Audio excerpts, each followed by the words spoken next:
Welcome back, Warriors, to another episode of the Warrior 3 podcast. I'm Bruce Hooley, and it's a blessing to have you guys on the podcast today. We've got a very special treat in store for you once again. Remember, our mission is to empower and equip men to live, lead, and love strong. And if you want to get stronger, go to warrior3project.com. That's warrior, the number 3project.com, and subscribe. You'll get access to an awesome community of men, free content, and be the first to know about upcoming events, resources, and much more. If you feel strong in your physical, spiritual, and relational health, good for you. But if you said no to any of those three categories, well, you're not alone. Whether you're getting a little soft in the midsection or struggling to build deep, intimate relationships with God or the others around you, or you just don't want to be average or just okay in anything, well, the Warrior 40 Challenge is for you. Remember, before Jesus started his ministry, he intentionally put himself through struggle in order to get prepped and prepared for battle. And we are in a battle for our health, our faith, and our relationships, so it's time to get stronger. For more information on how to take the Warrior 40 Challenge, visit warrior3project.com for details. That's warrior3project.com for details. Now let's get to today's guest. With Dr. Brandon Schreiner today is Dr. Greg Barnes, the current clinical director of Triangle Health Center and the owner of Greenway Health Center in Raleigh, North Carolina. Dr. Greg provides functional medicine support and consulting for patients who want blood work analysis and lifestyle improvement. He's spent the past decade learning everything he possibly can about health, longevity, anti-aging, and function. Now, this pursuit has led to multiple degrees in natural health, including Doctor of Chiropractic, Doctor of Natural Medicine, Functional Medicine, Doctor of Pastoral Science, and numerous certifications. His favorite people in the world are his wife, Jani, 3 children, Nora, Leo, and Gabie, and 2 dogs, Coco and Juno. So without further ado, here is Dr. Brandon Schreiner with his friend, Greg Barnes. All right, Dr. Greg, welcome to the Warrior 3 podcast. Thank you so much for joining me. I tell everybody who comes on the podcast, I just don't have anybody on the podcast just to fill a spot, but, I specifically picked you. You and I had a sit down at a chiropractic seminar a couple years ago and really just connected. I feel like you're a man of integrity and character. You're not afraid to preach the truth in a world that is very mediocre. You're a man after God's own heart, and you're also just a man who's, I don't like the word balance, but at the end of the day, I think imbalance creates success, and balance sustains success, and that's something that you've been able to do. Beautiful kids and wife, and so I just appreciate you taking time out of your day and busy practice to come on and empower men. So thank you. You got it. Happy to be here. All right, let's get right into it. We're going to get kind of heady. I'm going to really pick Dr. Greg's brain here just because I feel like he's an expert in a lot of different ways, but nutrition and some of the cool things he talks about with sunlight. Greg, I love what you're doing because I'm really trying to get back to the basics. People ask me all the time, especially men, what can I be doing? There's all these different techniques and different things out there to become, bigger, stronger, faster, whatever. And we're not even doing the simple things well, and we kind of get away from doing the simple things well, as you talk about sunlight and just, eating good quality food and getting back to the basics. We talked about just, getting outside and getting out from fluorescent lights and things like that. So I want to dive into that. I want to talk about, counting macros, intermittent fasting. I get a lot of guys that just ask me, what do I do? I go to the gym and, they've got me weighing my food and doing all these macronutrient profiles, so many calories for protein, fats, and carbs. And, I'm not eating until 1 o'clock, or I should, or I shouldn't. And it's in the gym. It's pretty much everywhere. I mean, you can get a, nutrition certification online. What are your thoughts on all that? Yeah, I'm definitely, in agreement and alignment with you on simplicity and, less is more. I mean, it's become potentially cliche at this point, when we talk about, our ancestors or, quote, cavemen or cave women.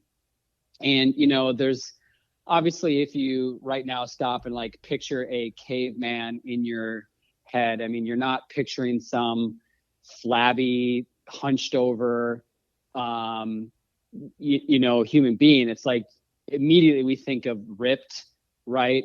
Tan, hairy, fit. And it's like, they obviously never once in their life put their food aside and like measured what they were going to do. Like they literally just were hungry. They would kill something, eat it until they were full, and then move on. Right. Mm-hmm. So, no, we obviously live in a society where there are way more stressors on our body than they had. I mean, survival was really the only stressor for them, and that would only be circumstantial, where we have an onslaught of things that come against us that we use terms like biohacking or intermittent fasting or counting carbs, like all those things that we try to get fancy with today.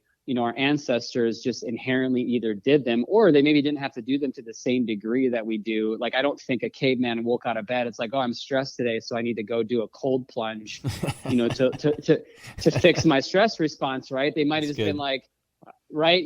So I think it is a fine line between being aware of those things, but not letting it run and rule your life.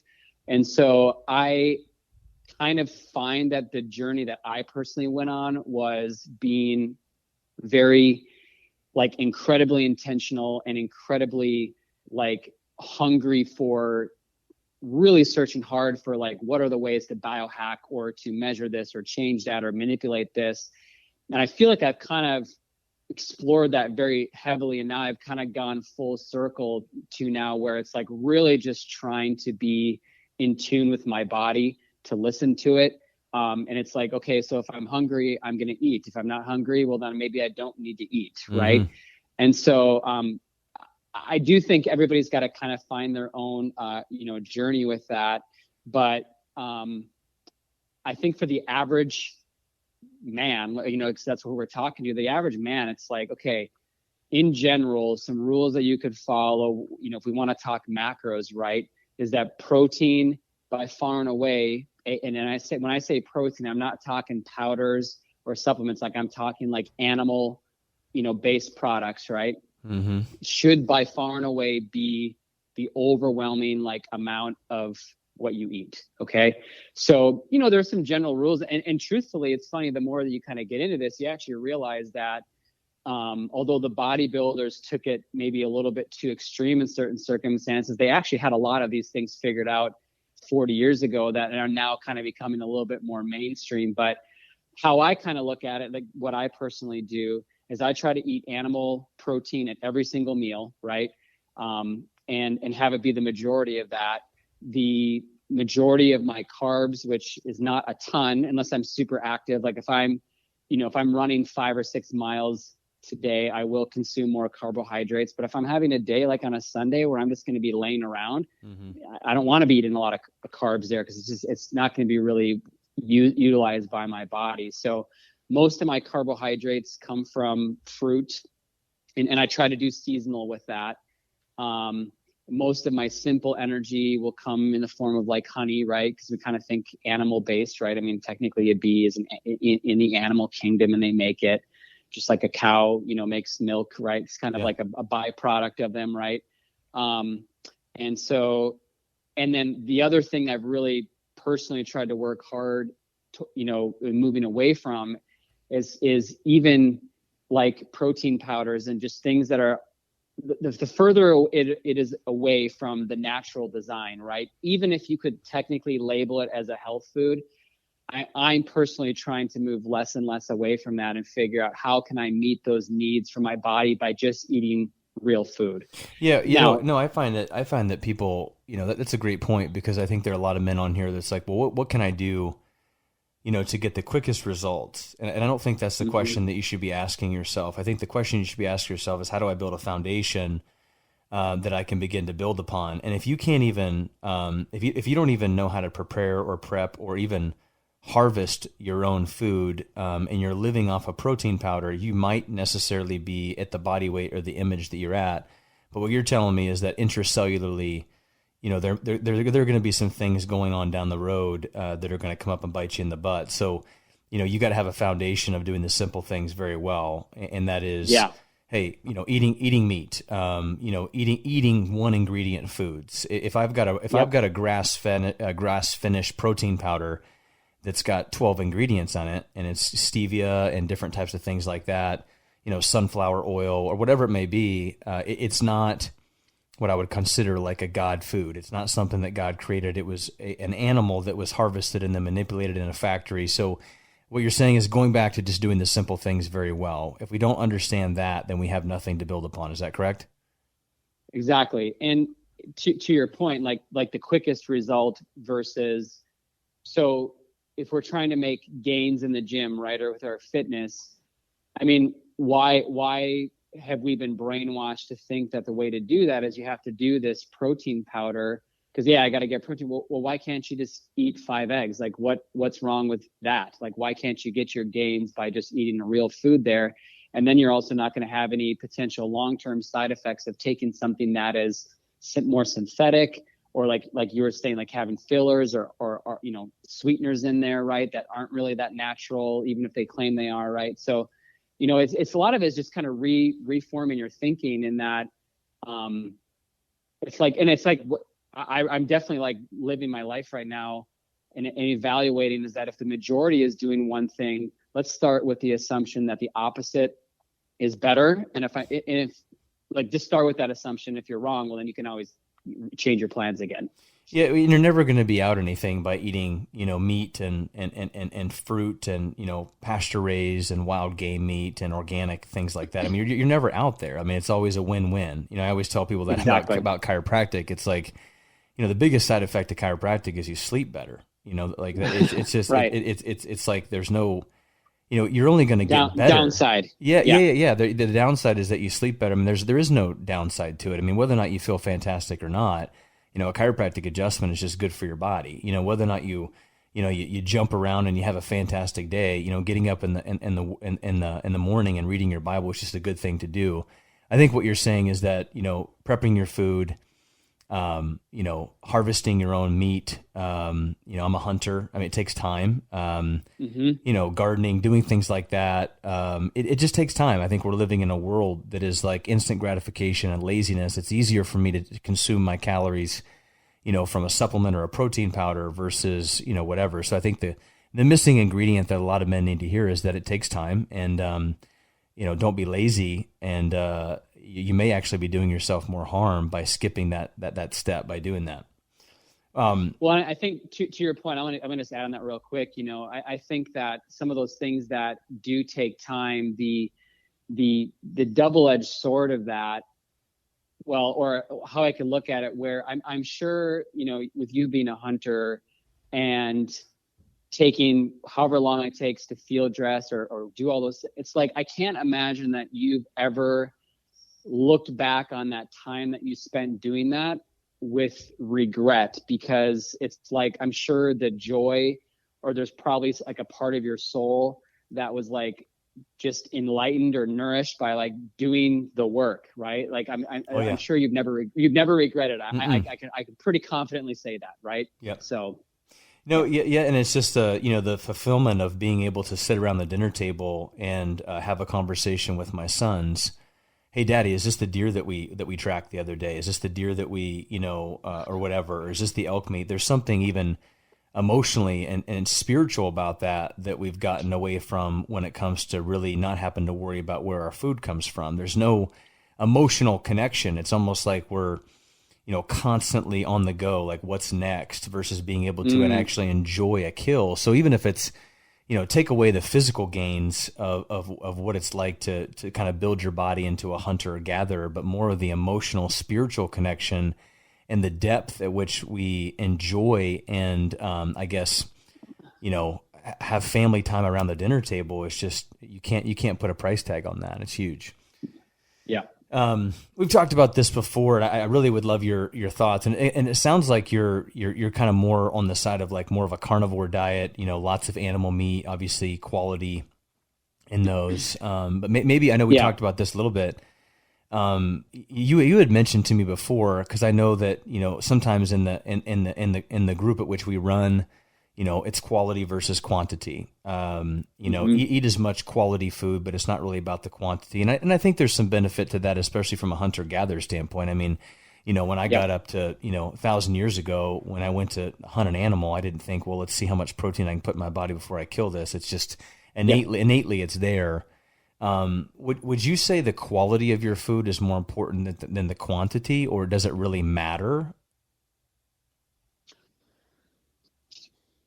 Admittedly, this is I do think it matters, but I'm not sure the weight on everything anymore, right? And also quality is a buzzword where I think it's kind of like this day and age is like natural, right? Like when you say this product is natural, it's like you're not really sure what that means anymore. So when we now say something is better quality, it's like I feel like that's almost becoming like a confusing term, a little bit too. But what I would say is, I mean, with and this, I know we'll kind of pivot more into like light environment here in a few minutes, but there's nothing better for you than food that lived in the same region, or more specifically latitude, remember like longitude and latitude on a planet, like meaning it had the same light energy that went into it, whether it's a plant or an animal, right? It was in the same microbiome of the soil that is around you, or regional for where you live there. So I guess when I say quality, it's like having something that maybe is, quote, not like organic, but was in your backyard. Yeah. I could argue is better than the organic vegetable or fruit from Argentina. Yeah, I had a conversation. Okay. Yeah, I had a conversation with James Chestnut about this. Because I was talking about where I live. I hunt wild game meat, but the wild game, everybody always gives me a hard time. Like, Dr. B, you're always talking about quality and grass fed, but the wild game that you're hunting, they're going to live off of soybeans and corn that are sprayed at the same time. I'm like, you just can't put. You can't you can't compare pasture raised cows from, out west where I don't live to a wild animal that was harvested with a bow and arrow that may have had a little bit of corn and soybean, but yet it lives mostly off of, so I think that's what you're talking about, right? Exactly. You can't put it would just cut open, wild game meat, and then you compare that to the purest pasture-raised cow on the planet, and the meat quality and the density of like the red blood cells and just the the iron content is such a deep red rich, like that's what you're talking about, right? Yeah, and to even get more technical, when you start breaking things down macroscopically down to microscopically, meaning so instead of us just looking at the deer that you hunted and killed, now we start zooming in down closer to like a molecular level. There's no such thing, like if you were to put a protein molecule under an electron microscope of a grass-fed cow versus like a protein of a wild, soy-fed or corn foraged, right, deer meat, like those protein structures are going to look exactly the same. Mm-hmm. And so ultimately, when you boil things down deep enough in your body doesn't know the difference between eating an organic piece of broccoli versus a, quote, synthetic piece of broccoli. Now, that doesn't mean that I'm going to just throw the baby out with the bathwater and not choose to get cleaner things when I can, because the molecule is the same, it doesn't mean if there's glyphosate, in that piece of food, well, you have to contend with that as well. But when we talk about like macronutrients or micronutrients, even down at electron level, they're all the same, right? And so some of those arguments kind of don't hold as much water. And I think like there are different factors that are kind of rising to the top in terms of what's important that we can start focusing on a little bit more. So meaning, what I'm trying to shift towards is eating local is better always, right, than just trying to eat within a certain category, especially if it's not local.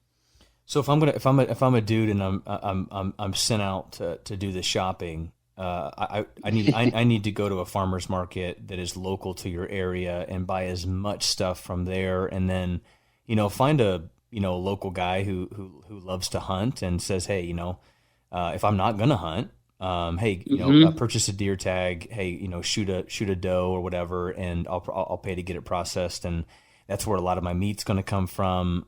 If I was smart, that's what I would do. And I'm probably going to save more money. I mean, when I, kill 2 or 3 deer a year, or whatever. I mean, it's just the amount of money we save on meat, and just how much more quality it is. That would be a recommendation as far as local versus going to a grocery store and seeing organic or Whole Foods versus a local farmer's market.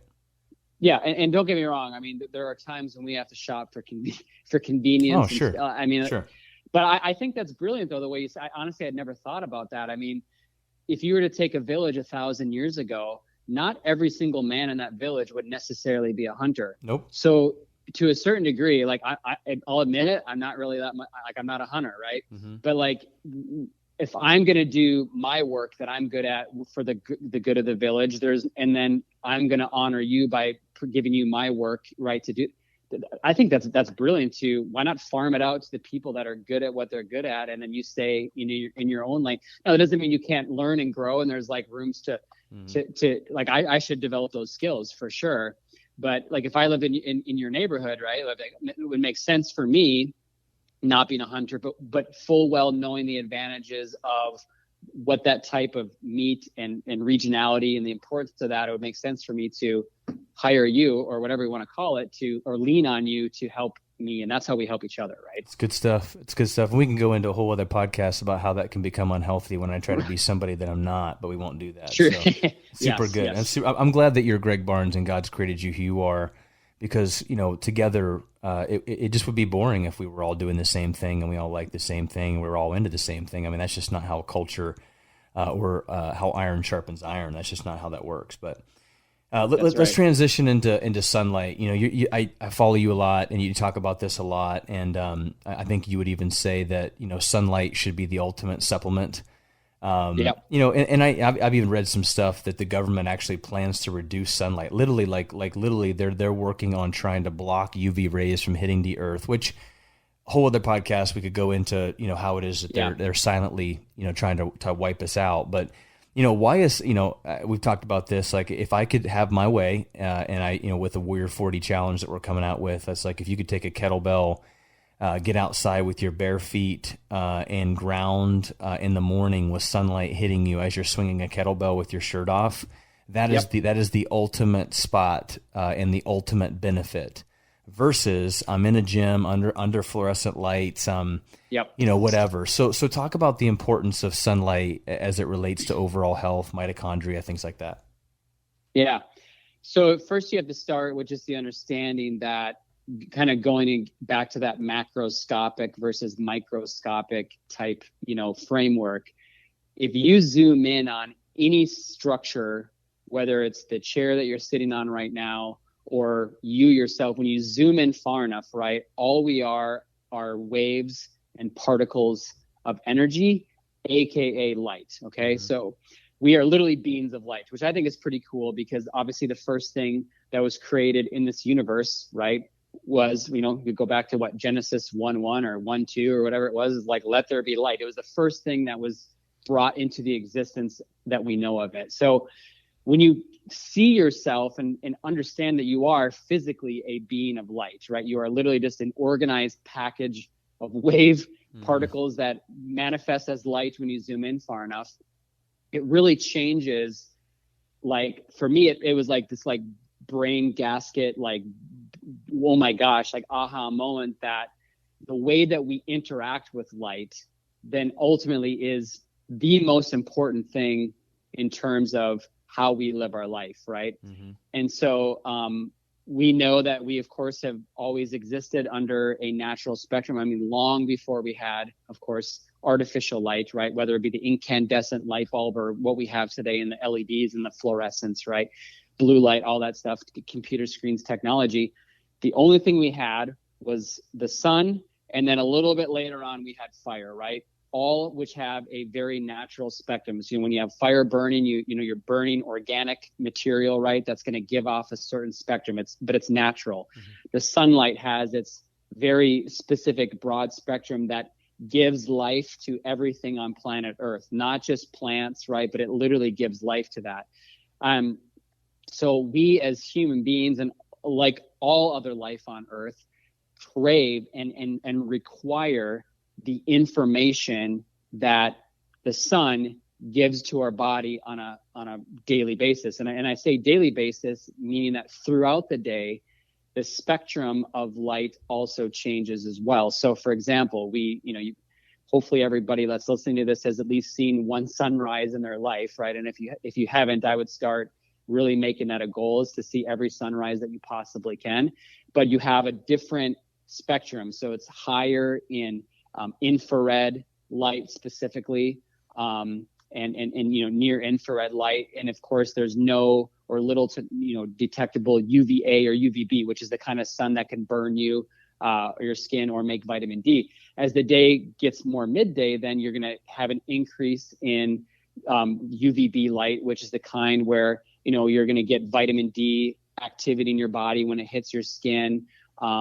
You get more of a nitric oxide production. So as that sun hits your skin, it activates nitric oxide in your body, which I know a lot of people take for supplements and for blood pressure, or even for putting on muscle, right? Yeah. And then as the day finishes, you get more of a sunset, which is going to be higher in that infrared spectrum again. So all throughout the day, I mean, if you think about before we had artificial light, we would be waking up with the sunrise because we'd have to get to work, right? And we would be winding down as the sun would go down, because without fire, there wouldn't be very much that you could physically do other than just be with your people or your tribe, right? So things would kind of wind down then. But biochemically, we actually now know that when you are exposed to early morning sunrise, and I say exposed if we're talking about through your eyes and through your face, right? Well, remember, your eyes are connected to your brain. So as that information hits your eye, it starts triggering very specific chemical reactions in your brain to start waking up. So it actually increases cortisol. So you become more alert, right? Your body gets primed for the day. There's production of neurotransmitters like serotonin and dopamine. And meaning, like, you think about it, like when have you ever watched a sunset or a sunrise and not felt better after doing that? Like, you physically feel better. It's like enjoyable process. Well, those are some hormones happening there. Now, other than that too, the lighting that we get exposed to also dictates our circadian rhythm, and our circadian rhythm is, really how every single biological process in our body is governed, including down to their hormones. So in clinical practice, I started realizing, it's like, well, why are all these people having hormone issues at younger and younger ages? And and even though the fact they're taking bioidentical stuff, or they're taking these supplements, their hormones are all over the place, is, well, if you're giving the wrong signals to your brain, meaning not enough of the natural stuff, right? And then therefore you're going to have too much of the artificial stuff, your brain is going to be very confused about where it is, what it's supposed to be doing, because we're hardwired to be in tune with that light spectrum, kind of like an internal clock, okay, if you will, right? I mean, we know light tells us what time of day it is, but it also tells your body what time of day it is too. And so we get all skewed. So then, when we're staring at our phone at 10 o'clock at night in our bed, trying to relax or calm down or wind down, right? Watching videos or whatever it is that we're doing, that blue light that's coming off of your screen is just pulverizing your brain, and it's telling it biologically that it's noon, because the highest amount of blue light in the natural spectrum occurs midday. Okay, so blue light is not unnatural, but it's just unnatural when it's exposed at different wrong times of the day. So now you think about, why am I not sleeping? Or if you are sleeping, it's like, why am I waking up tired or don't feel like I'm recovering all that well? Well, imagine trying to go to bed in the middle of the day or at noon and think you're going to get this super restorative, deep, restful sleep. So that's why, like, as the sun is going down, you really got to start monitoring. You got to start mitigating electronic devices. It's not just cliche, Dr. B. It's like, it's not just cliche to, like, oh, get off your phone. It's like you're destroying your brain and your body by continually giving yourself exposure to that. It's putting it under stress. So if you're under stress 24/7 and high amounts of it, guess what? You don't heal, you don't repair, your testosterone goes down, your sleep sucks, your energy sucks, your drive sucks, right? Because you're a shell of yourself, and it's because we're just not getting, again, both ways. You're not getting the nourishment of it the natural light, but you're being drained by the artificialness too. And like you said, if you want to get technical, we're talking about your mitochondria and your cells, and they require that light input there. But really, like, the basic concept is, without even getting technical, is you got to get more of the natural stuff and you got to get less of the artificial as much as you possibly can. So if I'm a guy and I want to start just changing, what I'm doing, what are a couple different, like, just quick things that men can start to implement right away? Yeah, you nailed it. So step number one is get up, and instead of having, your time with God under, at 6 a.m. under an artificial light, take your freaking Bible outside. Like you said, go in the grass and commune with God with sunrise. I mean, literally, he created this day for you. Why not celebrate it and rejoice in it and literally bask in it, right? That's so start doing first thing in the morning. Like, that's so critical to set the tone for your brain. Even if you aren't able to change the other aspects of your day because of job restrictions or just a learning curve with that, if you nail it right away from the beginning of the day, you're going to see improvements from that. Second thing is, like, as you said too, is literally a gym environment is probably like the most toxic environment to work out in. You're going to have synthetic cleaners all over the place, right? And toxins there too, but it's all pure artificial light. And, so you're working out in a stressed environment. So yeah, just like you said, start doing more exercise outside. Go for a run outside versus on a treadmill. Take your kettlebell outside, right? Do burpees outside instead of doing them, in a gym under those fluorescent lights.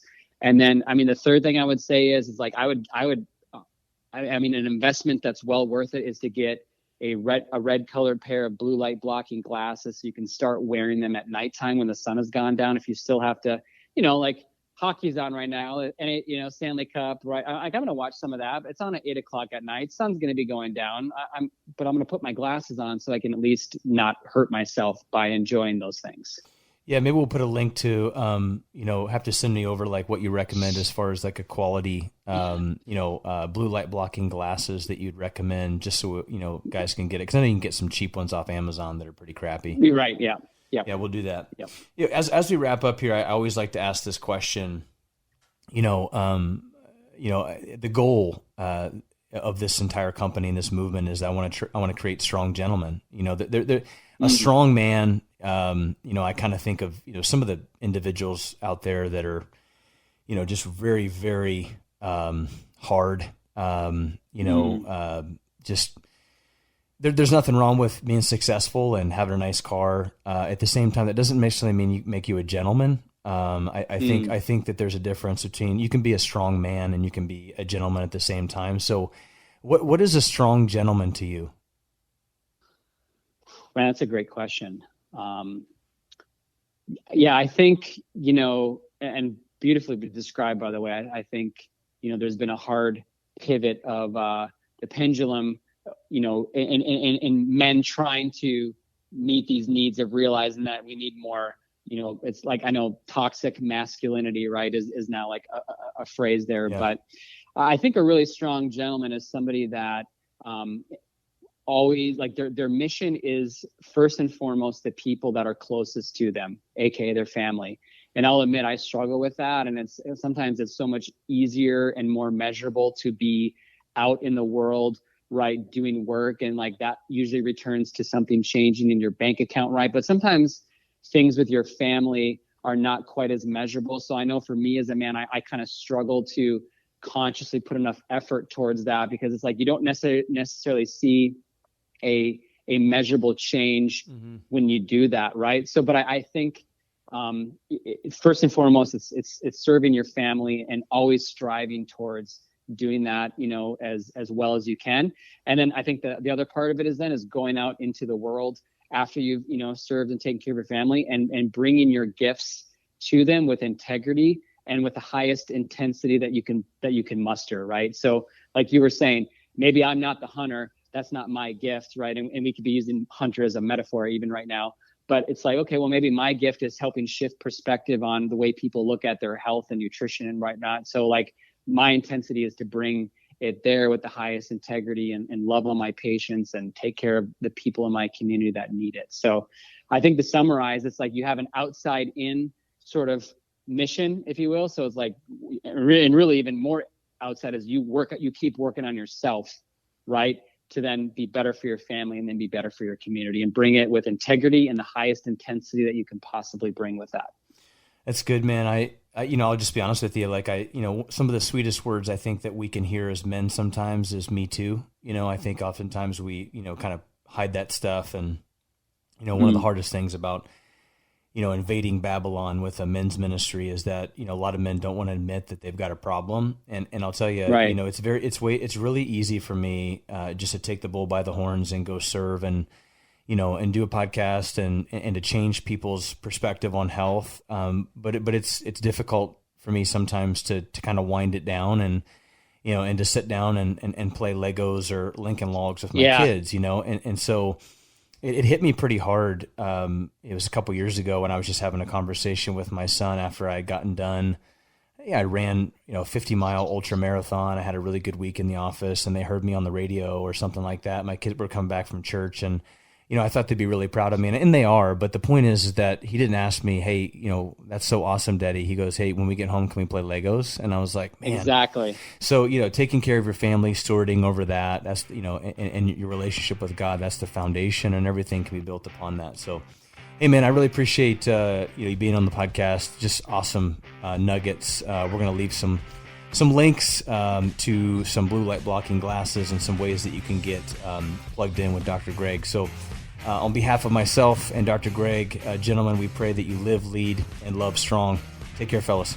So we've reached the end of another great Warrior 3 project. I hope you were as encouraged by Dr. Brandon and Dr. Greg's conversation as I was. Go to warrior3project.com to find out more about the Warrior 40 Challenge and about all the podcasts that we have, which are there free for your benefit and for your personal growth. I thought it was really interesting as Dr. Greg and Dr. Brandon were talking about light and all the different nutrition concepts and all the health concepts. And of course, we care deeply about that here at the Warrior 3 Project. But I also was struck by how many different scriptures came into my mind as I think about light. You start with the book of John, where John talks about Jesus being the light of men. That light shines in the darkness, and the darkness has not overcome it. Psalm 119, your word is a lamp to my feet, a light on my path. And then in Matthew, you think about our calling as Christian men is to, as Matthew 5:16 says, let our light so shine before men that they can see our good deeds and glorify our Father in heaven. Everything we do, what we do for our family, what we do in our profession, what we do with our bodies, everything we do is an avenue through which we hope to glorify God. That's what we're about here at the Warrior 3 Project. We hope to encourage you and equip you and empower you to live, lead, and love strong. Join us again next time for the next edition of the Warrior 3 Project. Have a great day.